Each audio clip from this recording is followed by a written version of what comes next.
இப்போ நீங்கள் பார்த்துட்டு இருக்கிறது 110 கிலோவாட் மோட்டாரோட பேனல். இது அசம்பிளிங் வயரிங் எல்லாம் முடிச்சுட்டு இன்றைக்கி டெஸ்டிங் ஸ்டார்ட் பண்ணோம்.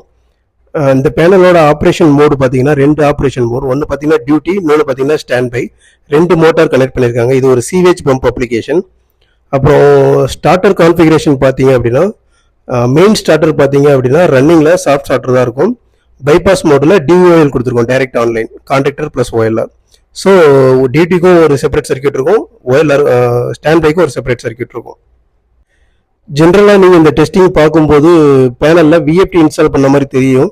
பட் அது விஎஃப்டி கிடையாது, அது சாஃப்ட் ஸ்டார்டர் தான். சாஃப்ட் ஸ்டார்டர் சூஸ் பண்ணுறதுக்கான ரீசன் பார்த்தீங்க அப்படின்னா அப்ளிகேஷன் டிமாண்ட் தான். இந்த அப்ளிகேஷன் பார்த்தீங்கன்னா ஃபுல் ஸ்பீடில் ரன் ஆகணும், ஸ்பீடு கண்ட்ரோல் கிடையாது. ஸோ அதனால சாஃப்ட் ஸ்டார்டர்.